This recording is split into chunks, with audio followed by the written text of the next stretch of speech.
Oh, definitely not something you want to step outside and see. 70,000 bees in a tree in your front yard. A sheriff's deputy, who also happens to be a beekeeper, is helping to remove the bees. He's doing it for free in exchange for getting to keep the bees. Once the bees are gone, the tree will be sealed, so no more bees will be buzzing around. Wow. Well, that's certainly not something you want chasing after you, but honeybees are essential to the food we eat. You've probably heard the saying, no farms, no food. Well, you can take it a step further to say no bees, no farms. Yeah, bees are necessary for pollination, but honeybees are dying off in an alarming number.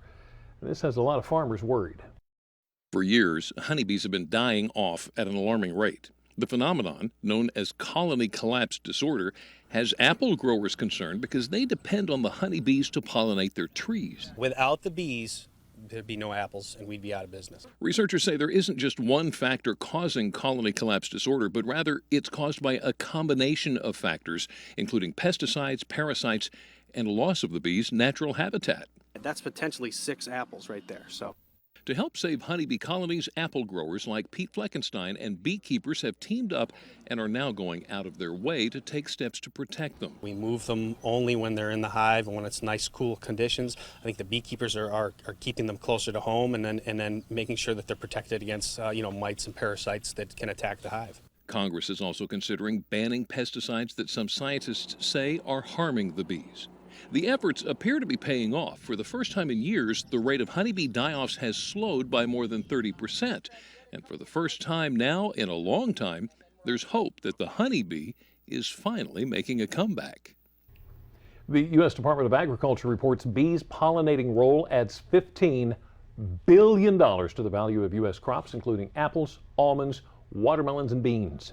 Wow. I never even thought about how active a role bees play. I mean, I see them all the time. I don't think a lot of people do, especially when they're swatting at them and killing them. Exactly. Yeah. I don't want this thing around me. It's going to get sneaked. Well, when the bees aren't in the fields pollinating, they're probably hanging out in their hives. An average honeybee colony contains about 50,000 residents. 50,000. Well, that's a lot of house guests, especially if the hive ends up in your home or business. This piece, the lighter piece, is actually the honey that they're storing. The darker piece of comb is actually where they're raising the new bees. They're young bees, the eggs are laid. Imagine someone invading your home and tearing it down piece by piece while you're still inside. Nearly 60,000 bees haven't been in a good mood since their hive was exposed. Typically, honeybees are very docile, and these were docile as well, but because of the wall having been taken down and exposing their colony, it would be no different if we knocked down 3 walls of your house, and you'd be a little grumpy too. The bees were discovered when construction workers started removing bricks from the wall of a building. When they reached the 3rd layer, the wall collapsed and the 5-foot-long beehive was out in the open. David DeSantis always knew there were bees living between the walls. Yeah, they would come into the office a little bit, but they patched the walls up so they wouldn't. But at one point, we used to get a lot of them in the office. Now the bees have to be removed. Rapaski is in the process of vacuuming the bees and removing their honey and combs with hopes of restoring their hives at another location. I'm just going to continue to vacuum off bees slowly and surely, exposing the comb. As I expose more comb, I'll cut it off. Following through on a promise to do everything he can to make sure the colony survives. Now, that building dates back to the 19th century, and the beekeeper estimates that the bees have been in there for about 15 years, at least the colony. Oh my, that is a long time to have upwards of 60,000 bees inside a wall. Now imagine, what if you found that hive in your house? What would you do? Well, in today's Angie's List report, we learn why it's best to call a professional. This is a normal day for beekeeper Ross Harding.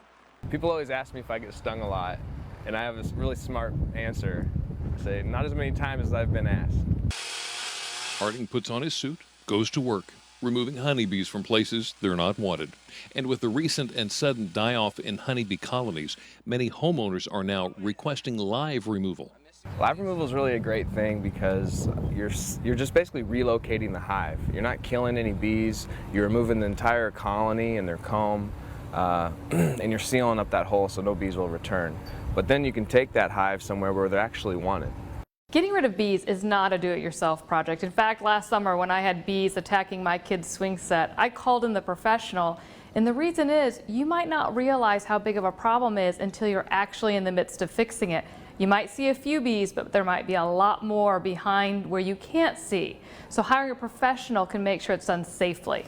Beekeepers use 3 different live removal methods. The first is swarm removal. Harding describes a swarm as a cluster of bees about the size of a basketball that isn't attached to a hive. Another method has bee specialists using the cutout method to remove bees that have established themselves in a wall or on a tree. I come to their house and I look for the entry and exit hole, and then from that point on I determine where the beehive is in the house. And I use a different number of equipment. One of the favorite things I like to use is a thermal imaging camera so I can see their heat signature. Beehives are like 87-ish. There's a range there. So it's a big warm spot in the house. The third method is called trap outs. When a beekeeper wants or needs to avoid cutting into a wall or tree where bees are located, they use a trap out. Trap outs build a one-way bee escape where the bees can leave their old hive but can't make it back in.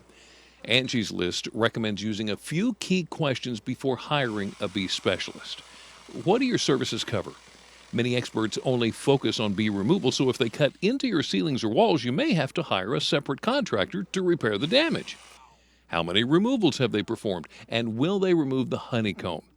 A honeycomb left unattended will melt into a sticky mess that could seep through your walls, attracting even more bees. A lot of people, they see bees coming and going from their house, and one of their first instincts is to spray.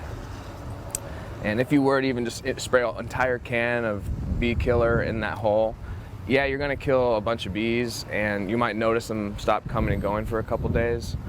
But the colony goes way far back into the house or wherever, and you're not killing all the larvae either. So you'll kill a bunch of bees, but down here is a bunch of living bees. Isn't that something? Can you imagine finding that at home? By the way, just to let you know, experts tell Angie's List of bee removal in a home could cost between $200 and $800. Worth every penny. Every penny. Well, Jimmy, something else that you may be surprised to find out that we need: trash. Yeah, in fact, it's being turned into power right here on Delmarva. We're going to show you how it's done, how it's helping the environment, and how you can jump on board. All righty, well, a little bit later on, we've been following the restoration of the Skipjack Rosie Parks for years now. She has now reached another milestone, and we're going to hear all about it. Delmarva Live will be right back.